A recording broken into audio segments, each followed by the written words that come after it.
Des pas dans le désert. Des pas qui ont changé le monde. Il y a 2000 ans, un prédicateur juif ambulant apparaissait en Palestine. Il prêchait le renouveau et l'amour. Il serait exécuté, mais son message survivrait.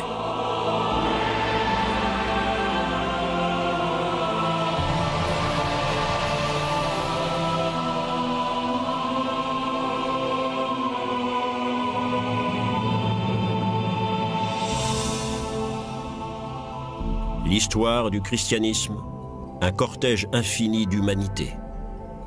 Une route qui serpente à travers les siècles, pleine d'erreurs et de confusion, pleine de dévotion et de passion. Une route faite non de dates historiques, mais du vécu d'individus.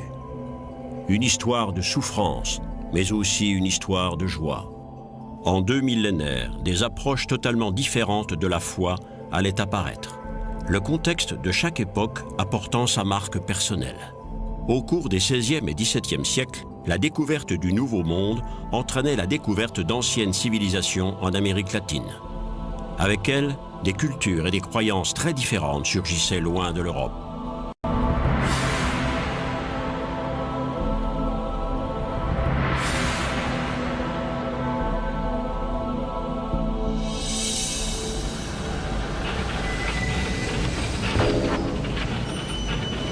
En 1785, l'Écossais James Watt enregistrait sous le numéro 1306 un brevet d'invention intitulé « Machine à énergie universelle ». Cette invention, la locomotive à vapeur, allait imprimer le rythme du nouvel ère. Elle conduirait vers le progrès, une production accrue et la mobilité des biens et des personnes. Elle allait également détruire le vieil ordre social, délaissant dédaigneusement les croyances de bonnes femmes. Ce serait un siècle de conflit entre le progrès et la tradition, entre le libéralisme et le conservatisme. La société se précipitait à toute vapeur vers un avenir pavé de changements radicaux et de bouleversements sociaux.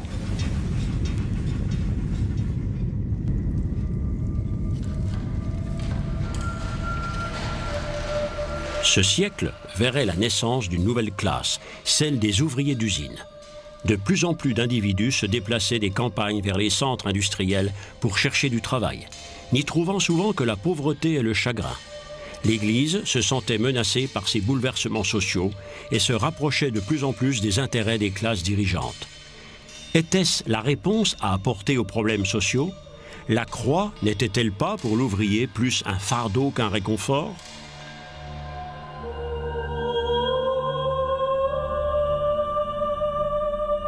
Le XIXe siècle s'ouvrait sur un désastre pour l'Église catholique. En Allemagne, les monastères et les biens d'église étaient nationalisés. Napoléon offrait aux dirigeants allemands les terres et les biens de l'Église en échange de leur silence sur les conquêtes françaises. Les chroniqueurs dénonçaient de sauvages excès. Ils ont fouillé les cercueils. Avec des barres de fer, ils ont retourné les restes putréfiés de vénérables cadavres et après avoir volé les pièces d'or et autres objets précieux, ils ont laissé les restes éparpillés dans un grand chamboulement, refermant à la hâte les tombes au-dessus d'eux. Les dirigeants recevaient en cadeau 100 000 km² de terre habitée par 3 millions de personnes. Un grand nombre de riches vêtements ecclésiastiques disparaissaient, les calices et les ciboires étaient fondus pour faire des pièces de monnaie. Des manuscrits de grande valeur étaient dérobés, vendus aux enchères ou transférés à l'État. Un journal local rapportait un cas parmi beaucoup d'autres. Cette année, le papetier Kaut a enlevé sur 8 chariots à 4 chevaux 4,5 tonnes de livres de la bibliothèque du monastère de Rothenburg. De précieux manuscrits redevenaient vulgaires pâte à papier. De nombreux monastères étaient fermés. Les églises catholiques et protestantes étaient détruites ou reconverties en étables, ateliers ou théâtres. C'était un coup dur pour les églises. Le pouvoir temporel triomphait.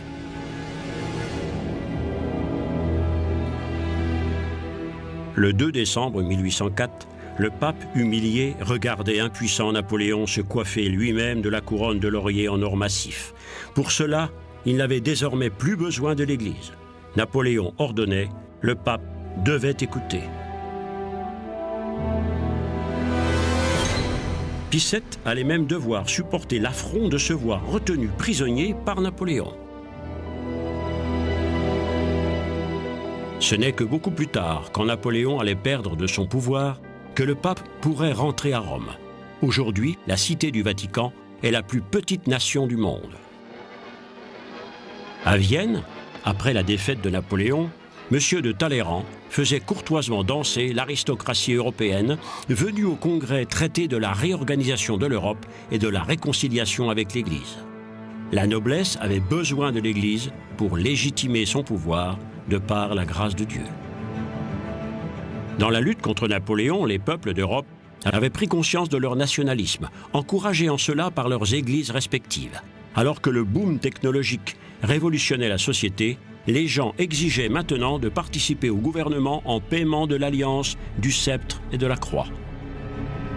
Une nouvelle classe apparaissait en Grande-Bretagne qui armerait en Europe un baril de Poulon, le prolétariat industriel.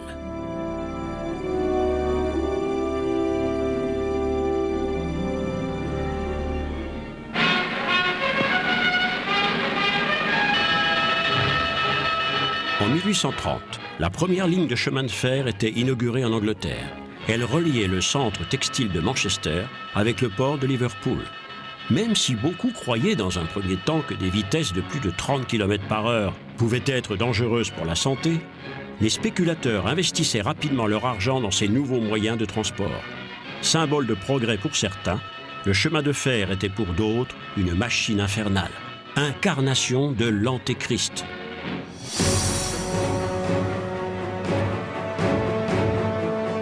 La puissance de la vapeur mettait la révolution industrielle sur les rails.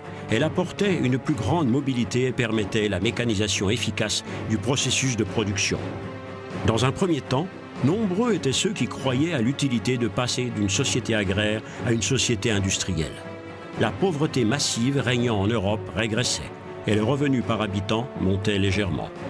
Le chemin de fer exigeait l'extraction d'énormes quantités de charbon et de minerais et favorisait l'explosion du commerce mondial. Un esprit de renouveau, comme un nouveau départ, flottait dans l'air, surtout dans la nouvelle classe possédante composée des propriétaires d'usines, des agents de change et des spéculateurs. Dans les centres industriels, cependant, l'euphorie première en la croyance au progrès faisait bientôt place à un réveil brutal.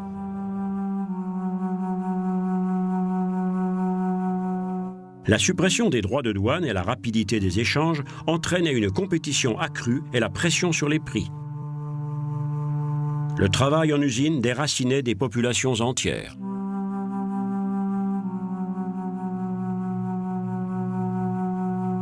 La migration vers les villes industrielles et l'explosion démographique créaient une énorme vague de misère.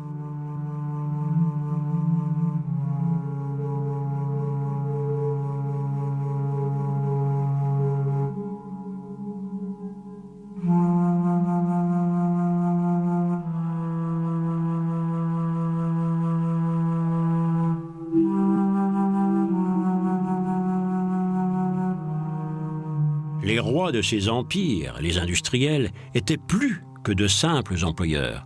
Propriétaires des moyens de production et détenteurs des capitaux, ils devenaient des maîtres ayant droit de vie ou de mort sur la population. Les conditions de travail dans les mines étaient particulièrement dévastatrices. Pour répondre à la demande de charbon et faire de confortables bénéfices, les propriétaires durcissaient de plus en plus les conditions de travail. Ils économisaient sur la sécurité. La journée de travail durait 16 heures. Le plus souvent, les enfants devaient tirer les lourds chariots de charbon dans les boyaux de la mine, parfois hauts de seulement 50 cm. À Leeds, dans le comté du Yorkshire en Angleterre, l'espérance de vie moyenne d'un ouvrier était de 19 ans.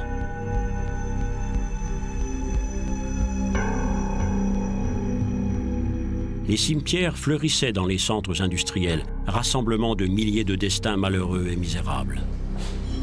Mon père est mort 5 mois avant ma naissance, laissant derrière lui 6 enfants, moi non comptés. La misère était notre lot quotidien. J'ai commencé à travailler dans les mines à 11 ans.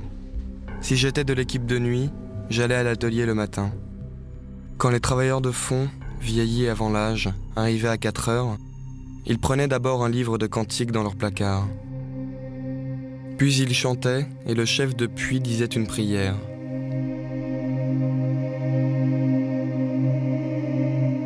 Une fois toutes les lampes allumées, ils descendaient l'un derrière l'autre le chemin en pente raide. Combien de fois je suis resté là, debout, à regarder la lueur de leurs lampes disparaître graduellement en enfer. De temps en temps, on sortait quelques morts, tués par un effondrement ou par un coup de grisou. On les allongeait sur la table dans la salle commune. Puis arrivaient leurs femmes et leurs enfants.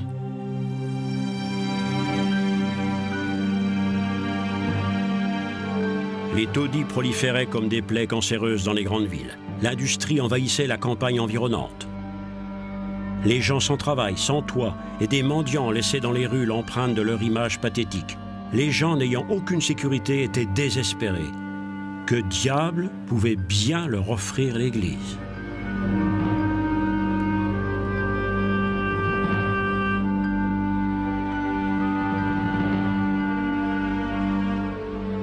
Telles les flèches des nouvelles cathédrales du progrès, les cheminées d'usines crachaient leur lourde fumée vers le ciel.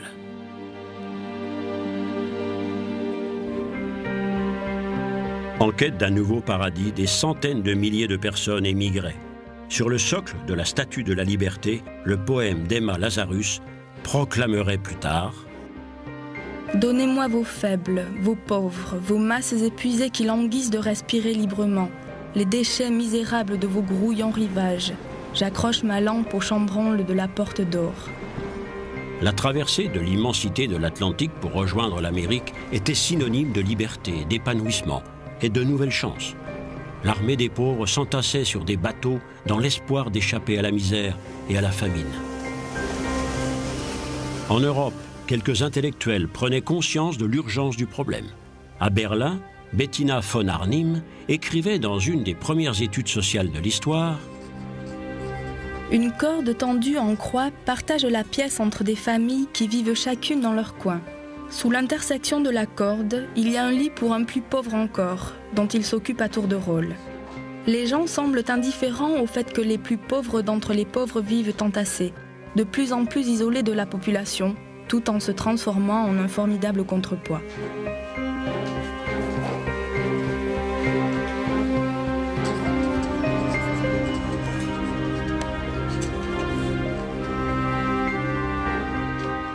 L'Église, comme les gouvernements, allait totalement manquer d'esprit visionnaire pour adoucir la misère sociale. Aucune réaction, aucun programme, aucune intervention. La pauvreté n'était pas reconnue comme un problème de structure sociale, mais plutôt comme l'échec d'individus incapables de prendre leur vie en main. L'idéal de Jésus, dépouillé de tout, était improprement dévoyé pour conforter les pauvres dans leur misère. Comme le vantait un ecclésiastique anglais dans un livre d'école, « La pauvreté est fondamentalement un plaisir. Une vie modérée est en réalité un plaisir. » Devant la léthargie de l'Église, cependant, de nombreux chrétiens prenaient des initiatives individuelles. « Ce que vous faites au moindre de mes frères, c'est à moi que vous le faites », avait dit Jésus. L'amour fraternel, le cœur du message chrétien, étaient mis en pratique par de nombreuses sociétés nouvellement fondées, souvent par des femmes courageuses.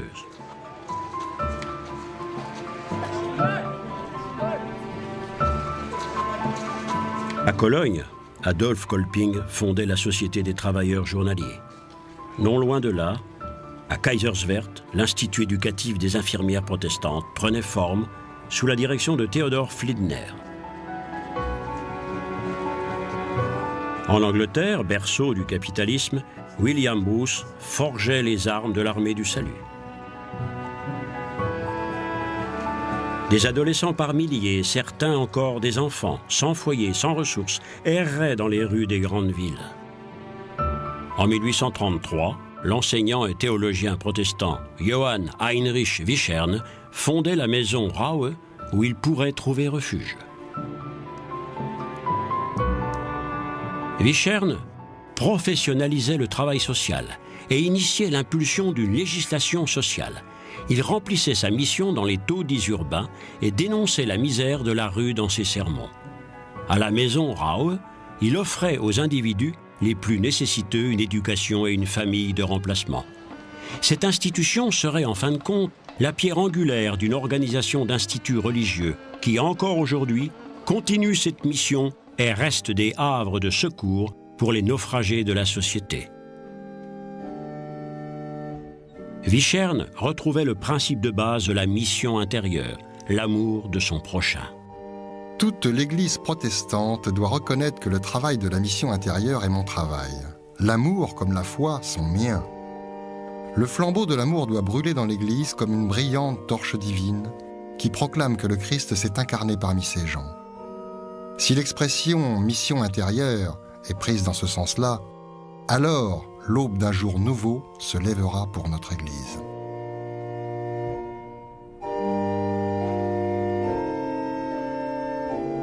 Les rêves d'un nouveau christianisme, y compris la maison Raue, n'étaient rien qu'une goutte de compassion dans un océan de désespoir.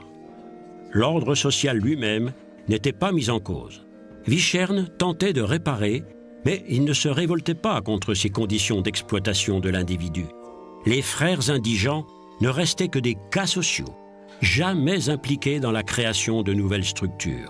Vichern échouait à convertir les prolétaires au christianisme. Cependant, le message chrétien se développait dans des mouvements de renouveau, attirant de plus en plus de fidèles. Les églises congrégationalistes libres. Au XIXe siècle, on appelait généralement méthodistes tous les groupes chrétiens qui adoptaient, loin de la rigidité des églises officielles, une autre méthode de pratique de la piété. La foi y était vécue comme une expérience joyeuse, émotionnelle. De petites communautés fermement soudées aidaient à surmonter l'anonymat des villes. La vie quotidienne, organisée selon de stricts principes chrétiens très ordonnés, fournissait un solide point d'appui.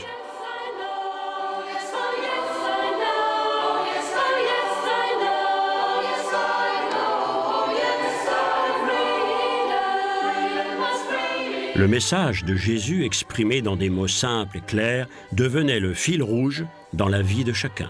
C'était une nouvelle tentative de retrouver les origines de la sensibilité religieuse et se libérer des lourdeurs héritées de siècles de tradition, l'esprit même de la foi chrétienne. Cette ardeur qui devait remplir les cœurs des apôtres et des premiers chrétiens motivait de nouveau les représentants de ces sociétés missionnaires nouvellement fondées. Gonflés d'idéalisme, des centaines de missionnaires avaient bien l'intention d'étendre le christianisme dans le monde entier. Généralement, ils le faisaient épiés par les militaires et des hommes d'affaires sans scrupules, partisans de la colonisation brutale de pays entiers et qui voyaient d'un œil soupçonneux les activités des missionnaires. Il est vrai que les profonds efforts faits pour comprendre la langue et la culture de mondes étrangers leur apportait souvent avec les populations locales une intimité plus grande que les autorités auraient bien voulu qu'elle fût.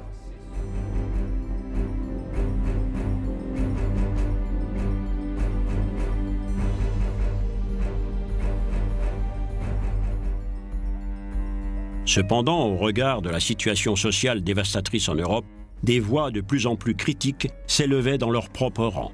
Comme le clamait un prédicateur excédé d'une banlieue pauvre de Londres, « L'Église connaît certainement mieux les conditions de vie des Noirs en Afrique que celles épouvantables dans lesquelles les gens vivent ici. » De nouvelles idées révolutionnaires mûrissaient hors le sein de l'Église. En 1842, à Manchester, Friedrich Engels entrait pour la première fois dans une filiale de l'usine paternelle. Pendant 2 longues années, ce diplômé de l'école de commerce voyait de ses propres yeux ce que voulait vraiment dire la misère des ouvriers. Il en faisait des récits épouvantables. Pendant 12 longues heures, l'horrible tintamarre des roues de la machine cliquait aux oreilles de l'adolescent. Il n'entend rien d'autre, ne voit rien d'autre. Une année plus tard, le rouge a disparu à jamais de ses joues. Une année de plus, et il est gros buveur. Bientôt, il devient muet, totalement apathique. Il est devenu plus une machine qu'un homme. Née de la misère, la résistance commençait à se faire jour. Des révoltes éclataient localement. Dans la ville de Peterswaldau, en Silésie, les tisserands forçaient les entrepôts du propriétaire de l'usine. Le chemin de fer apportait la troupe chargée de mater les rebelles à coups de matraque. Les responsables gouvernementaux faisaient preuve d'une sévérité impitoyable. Les ouvriers opposaient une résistance farouche, aidés de leurs femmes et de leurs enfants. Des jets de pierre partaient vers la troupe qui répondait par des salves d'artillerie. Personne ne connaît le nombre de victimes des deux côtés, écrivait le Breslauer Zeitung le 8 juin 1844. La rébellion des tisserands ne serait pas le seul cri de désespoir de gens exploités et affamés, mais tous finissaient sous le feu des canons du pouvoir.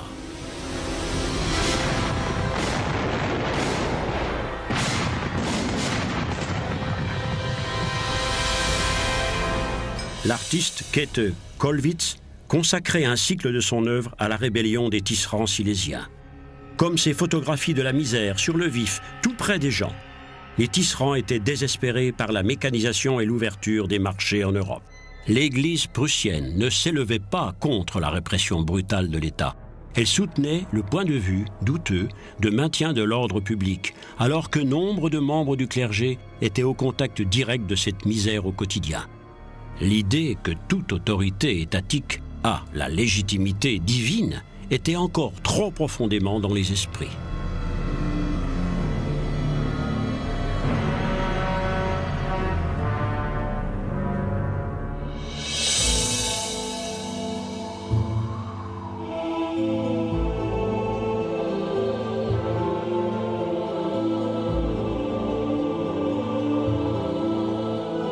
Le message de Jésus, le message d'amour, allait-il, 18 siècles après sa mort, se révéler un idéal inaccessible? L'injustice et la violence dominaient une fois de plus la vie des populations. Et pendant longtemps, ces questions qui enflammaient la société ne concerneraient pas le religieux. Les individus du 19e siècle allaient balancer en complet déséquilibre entre la glorification du progrès moderne et le souvenir romantique de vieilles traditions.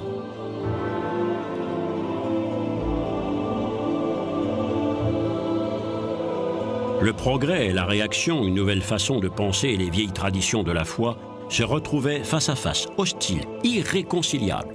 Le conflit déclenchait une nouvelle révolution et l'agitation sociale. Les peuples allaient devoir apprendre à supporter le fait qu'il y a beaucoup de vérité.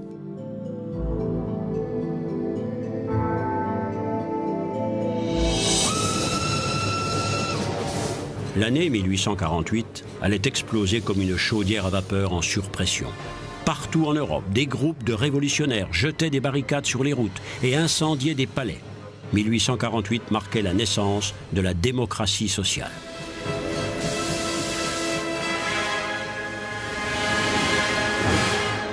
Démocratie, du grec démos, le peuple, et kratos, le pouvoir. Souvent, les rébellions contre la famine servaient de détonateurs, mais la révolution était aussi et principalement le fait de nouvelles classes moyennes qui désiraient la liberté économique et le droit de participer au processus de décision.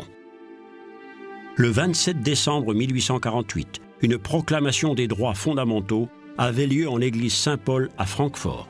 Les citoyens allemands se donnaient de nouvelles lois. Article 5, section 144. Chaque Allemand a droit à la pleine liberté de religion et de conscience. Section 147. L'État n'accordera sa préférence à aucune association religieuse.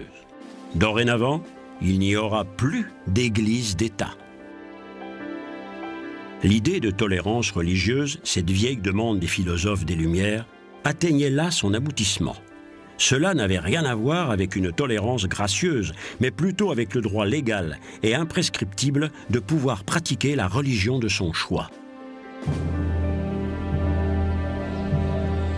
Malgré des débuts enthousiastes, les révolutions européennes de 1848 finissaient en fiasco. En attisant les craintes d'une anarchie révolutionnaire, les mouvements ouvriers s'attiraient les foudres des gouvernants. Les militaires mettaient finalement fin aux rêves d'unité et de liberté, une bonne fois pour toutes. Les forces de la réaction, les vieux dirigeants, avaient abattu l'arbre de la liberté.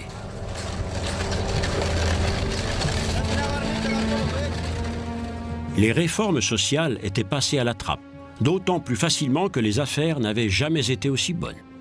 Les classes dirigeantes découvraient et n'oublieraient dorénavant jamais que la liberté économique refroidit considérablement l'intérêt des peuples pour les questions politiques. Les ouvriers seraient, comme toujours, les grands perdants dans la distribution de cette nouvelle richesse. C'est ainsi que la Prusse se transformait en nation industrielle et en grande puissance militaire sur le dos des prolétaires. Les églises protestantes devenaient de plus en plus des églises d'État et cautionnaient les décisions politiques par la grâce de Dieu.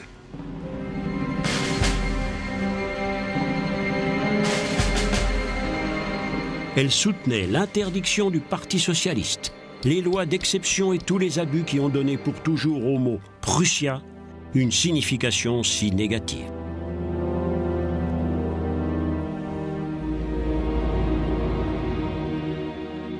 À Berlin, l'église dédiée à l'empereur Guillaume est le parfait symbole d'un État policier à splendeur impériale combiné à la foi chrétienne. L'histoire du monde allait maintenant être déterminée par un nouveau dieu, l'argent, et par ses prêtres, les banquiers. Heinrich Heine décrivait ainsi une visite dans l'établissement de James de Rothschild à Paris. Un frisson de révérence saisit nombre de personnes s'approchant de la porte de son bureau. Alors qu'un domestique en livrée traversait le couloir portant son pot de chambre, un spéculateur de la bourse saluait de son chapeau ce puissant personnage. Nous pouvons voir ici combien petit est l'homme et combien Dieu est grand. Car l'argent est le Dieu de notre temps, et Rothschild est son prophète.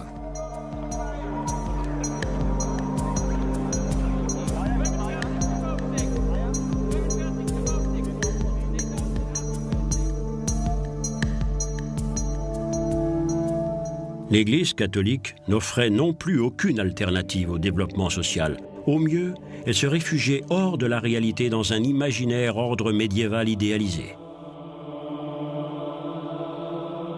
À Cologne, la cathédrale de style gothique était finalement achevée, comme une invocation du bon vieux temps. Des églises néo-gothiques apparaissaient soudain un peu partout. Un frisson mystique et une religiosité démodée étaient la seule alternative opposée à un monde qui faisait de l'argent froidement et de manière calculée.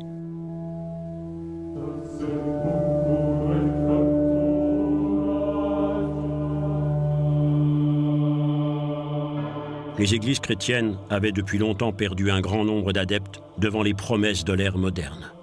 Les gares étaient les nouvelles cathédrales. Elles servaient aux intérêts du temps et de l'argent.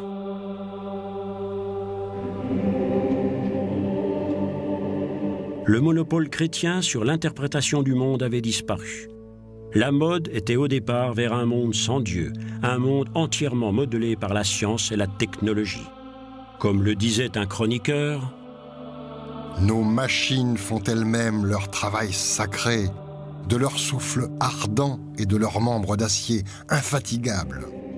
La machine est le sauveur de l'humanité, le Dieu qui libérera l'homme du travail. »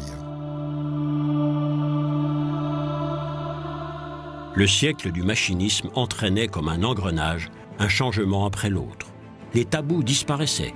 La Bible même était depuis longtemps devenue un objet de curiosité scientifique.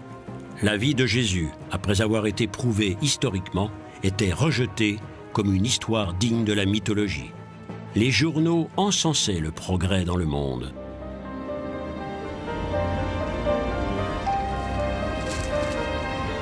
En 1869, Wilhelm Emanuel Freiherr von Ketteler, évêque de Mayence, prenait le chemin de Rome pour suivre le premier concile du Vatican. Ancien représentant du gouvernement prussien, Ketteler s'intéressait de près aux événements de l'ère moderne, particulièrement à ces colossaux problèmes sociaux. Connu pour ses sermons courageux, Ketteler était un des rares ecclésiastiques à prendre position sur les questions sociales. Celui qui ne réussit pas à comprendre le problème social ne peut déchiffrer ni le présent ni l'avenir. Ketteler lisait Marx et Engels, les auteurs du manifeste communiste, et exigeait l'engagement de l'Église dans les affaires sociopolitiques. Sa vision était celle de la liberté d'association, de la liberté syndicale, du droit de grève et de la participation aux bénéfices pour les ouvriers. Ketteler notait Un Rothschild, qui laisse à ses enfants 1,7 milliard de francs, est ainsi le réel produit de la tendance de notre économie nationale. La communauté des hommes est détruite, et à sa place, nous trouvons la communauté de l'argent dans sa plus affreuse monstruosité. Il en résulte partout où les conditions peuvent agir sans limite, la situation la plus épouvantable pour les ouvriers. Ketteler était choqué du rejet croissant de l'Église de la part des ouvriers. Il souffrait de la passivité des évêques et espérait pouvoir amener l'Église à prendre position sur les questions sociales au cours du premier concile au Vatican. Pour Ketteler, cet espoir allait se transformer en cauchemar.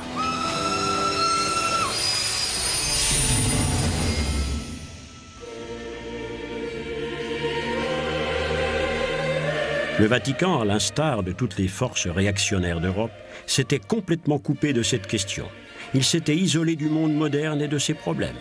La rumeur voulait que l'Église ait même interdit la construction de lignes de chemin de fer et l'introduction des lampes à gaz. La science était toujours considérée ici comme un ennemi démoniaque. Pour de nombreuses personnes, l'élection de Pie IX était porteuse de grandes aspirations. Il était considéré comme un homme de progrès, mais les événements tragiques de la Révolution italienne de 1848 transformaient le pape en farouche adversaire des libéraux. Il édictait un plan détaillé pour parer à toute tentative d'empiétement des libéraux. Dans le syllabus, il énumérait les 80 erreurs prétendument les plus condamnables.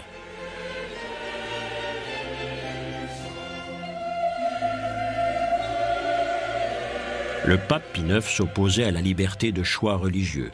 Il était contre la séparation de l'Église et de l'État, contre la confiscation du pouvoir temporel par l'Église et contre toute forme de dialogue avec la culture moderne. Ce pape allait être à l'origine d'un formidable recul. Le 8 décembre 1869 s'ouvrait le premier concile du Vatican. Les images de Vatican II, un siècle plus tard, donne une idée de la splendeur et de la pompe exhibée par l'Église, et dont Ketteler était alors témoin.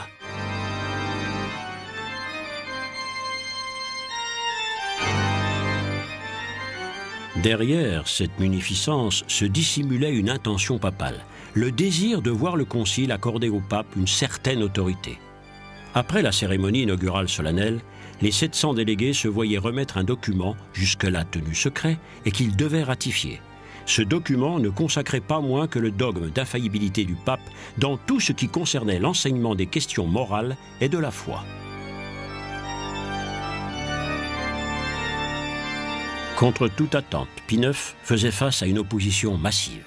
L'évêque Ketteler rejoignait les protestataires. Une nouvelle fois, l'Église catholique faisait face à la menace d'un nouveau schisme à cause de problèmes internes.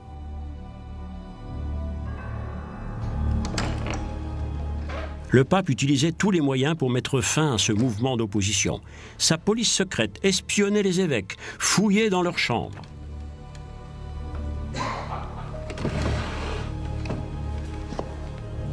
Des lettres étaient confisquées ou censurées. Sous peine de péché mortel, on interdisait aux évêques et aux prélats de rendre compte des réunions du concile. Mais des rapports parvenaient cependant à l'extérieur en secret, sous couvert de diverses ambassades à Rome.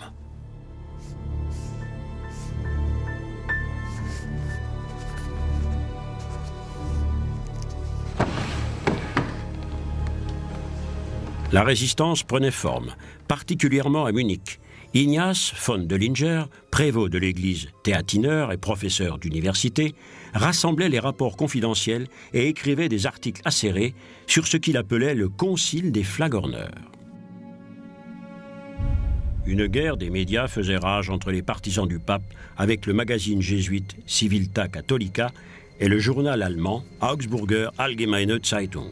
Plus tard, Döllinger rassemblerait des signatures pour le refus de la reconnaissance du concile, ce qui finalement entraînerait son excommunication. Le paroxysme du conflit avait lieu après le concile quand des croyants se baptisant les vieux catholiques s'opposaient au rejet du concile par l'Église. Le pape qualifiait ses adversaires d'ânes, de traîtres et de sectaires. Au cours d'audiences privées, il les menaçait de graves sanctions pour les forcer d'abjurer. Les évêques de l'opposition, qui représentait une grande partie de la chrétienté catholique à Rome, était en désarroi. Comme beaucoup d'autres évêques, Ketteler savait que le danger d'un schisme menaçait l'Église. 3 jours avant le vote final, l'évêque de Mayence se jetait aux pieds du pape. Mais le pape restait de marbre et exigeait une reddition sans condition. Déçus et humiliés, 60 évêques quittaient le concile pour éviter de devoir voter contre le pape et courir ainsi le risque de couper l'Église en 2.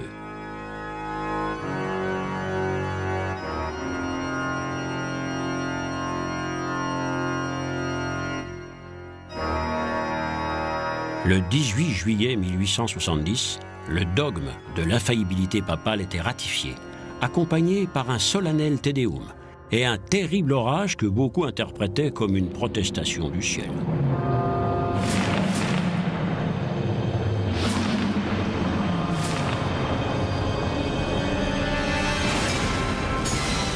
L'explosion de la guerre franco-allemande et l'occupation des États ecclésiastiques par des troupes italiennes mettaient prématurément fin au concile.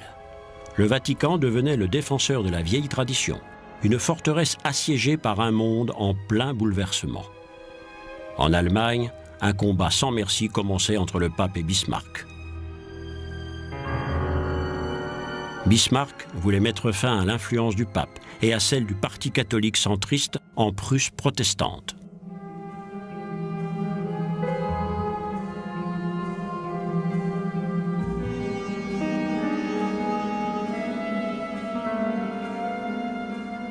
Le pape résistait par la ruse et lançait d'ardents appels à la foi.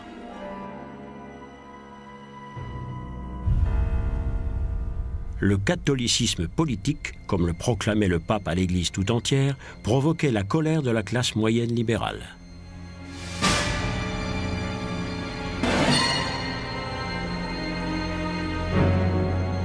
La Prusse, autrefois tolérante, recourait à des mesures de plus en plus dures, interdisant les sermons politiques, les jésuites et en instaurant le mariage civil.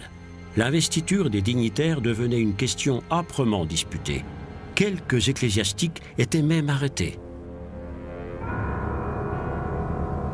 L'Église se battait contre un gouvernement ne désirant plus accepter la participation des évêques dans des questions politiques. L'offensive de Bismarck allait entrer dans les livres d'histoire comme une lutte culturelle. L'Église papale était de plus en plus sur la défensive.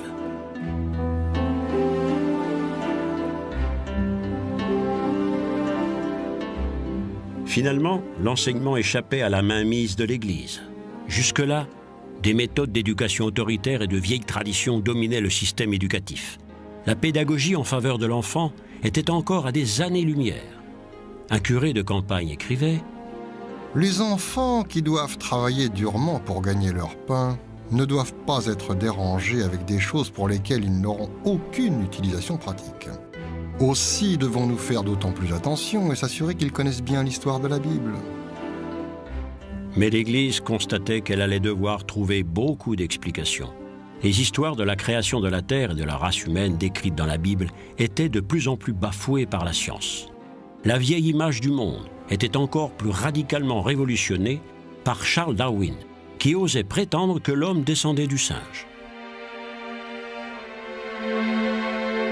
L'homme, gloire suprême de la création divine, chef-d'œuvre de Dieu bien différent de toute autre espèce animale, telle était la ferme conviction qui prévalait dans l'histoire de l'humanité. D'un revers de manche, le 19e siècle balayait cette notion millénaire.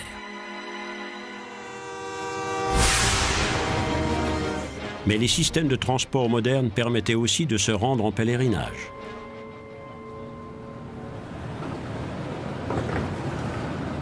Depuis 150 ans, Lourdes est la preuve qu'une piété démodée peut aussi survivre dans un monde moderne et que la science et la raison sont le terreau sur lequel le besoin de religiosité, de mythes et de mystères peut le mieux prospérer. Chaque année, 5 millions de touristes et des pèlerins venus du monde entier viennent dans cette petite ville perdue dans les Pyrénées, non loin de la frontière espagnole. Cette religiosité, peut-être aussi vieille que l'humanité elle-même, est évidemment un défi égal à n'importe quelle idéologie moderne. Il semble que ni la science ni la raison ne puissent l'atteindre.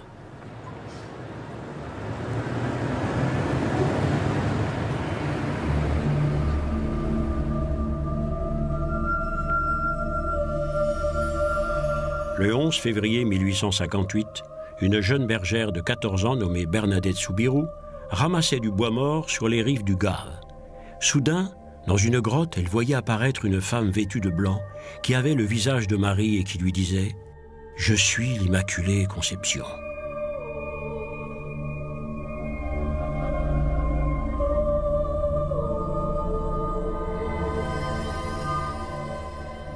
Cette apparition a fait la fortune de la ville, devenue le centre de la croyance au miracle, un juteux marché du religieux.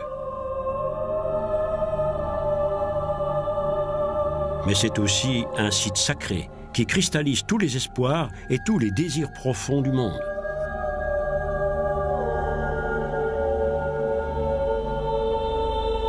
Plus de 6000 miraculés ont été recensés par le bureau médical de Lourdes au cours du XXe siècle. En tout, seuls 65 cas de guérison ayant subi les examens minutieux des instances médicales catholiques ont été déclarés miraculeux.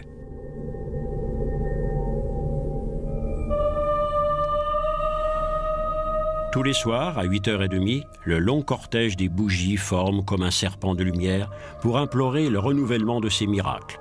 Cette croyance, venue du fond des âges, est toujours bien vivante au XXIe siècle. Mais l'Église du XIXe siècle perdait la majorité des ouvriers et des employés les plus pauvres. Ni l'Église catholique, ni l'Église protestante n'avaient été capables de répondre à leurs problèmes par une grande vision chrétienne. Ce n'est qu'à la fin du XIXe siècle, plus de 100 ans après le début de la révolution industrielle et presque 50 ans après la publication du manifeste communiste, qu'un pape prenait position pour la première fois, mais avec tiédeur, sur une question sociale. Léon XIII condamnait l'avidité pour l'argent, tout en considérant la différence entre riches et pauvres comme loi de nature.